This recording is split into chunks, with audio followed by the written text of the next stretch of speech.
A big part of Thor's backstory and who he has become has to do with the sacrifices that he has learned to make. It's the key to the power of Thor. How would you describe where he's at now? We left the first film with him being the arrogant young teenager, cocky and brash, and in much need of some humility. And he kind of, began to learn that. And by this film, we see a more mature Thor, who now is battling with the responsibility of potentially being, the sort of stepping up to the throne, and the understanding of the burdens and the sacrifices that need to be made in order to take on that position. And there is a little more tragedy in this film than I think we've seen in the past, and it was nice to have some sort of meaty drama to dive into, but also keep a good sense of fun and humor in there as well. I feel like with every film, Thor, the Avengers, and now this one, he kind of is a different person in every film. He has so much growth. And is that something that you look forward to when you reprise the role again? Yeah, it is, and I think it's partly, I've changed, my kind of the way I'd approach a script, or, just as you learn things and go through life. And so there was,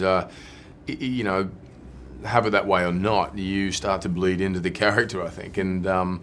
And this time around, we didn't want to repeat anyway what we had done in the past. And yeah, so that was the goal. What kind of approach did you want to take in this film? I just wanted it to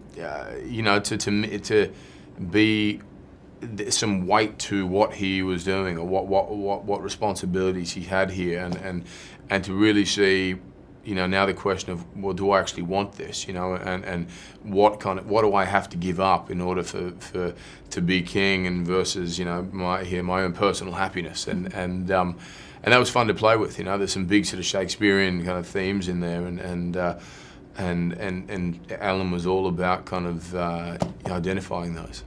I think that the costumes and the props in this film are amazing. I actually read that you had 30 different hammers in all different weights and sizes. Did I? You didn't, I'm letting you know. You had 25 different armor pieces, right, yeah. And you had over 30 capes. So did you have a room that you went in and maybe everything was kind of just laid out there? No, they'd set it up each day for me and have the one, and those that amount of costumes depended on, I think, how many we went through purely through the destruction of them in the chaotic fight scenes we had. We were, more times than not, I was being ratcheted across a set with a harness and a wire, or into a wall, or tumbling down mountains. And the action in this was sort of more than any I've ever done, and which was a hell of a lot of fun, but kind of painful, and meant the costume department had to replace the suits a lot more. I was hoping you'd say there was a big room of all of them, and I was thinking that if it were me, I'd just go start throwing the hammers pink, everywhere. Yeah.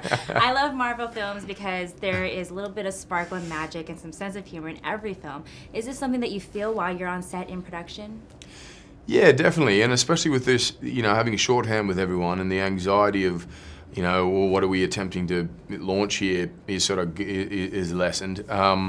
There was a relief that came with that, and a familiarity and a shorthand with everybody.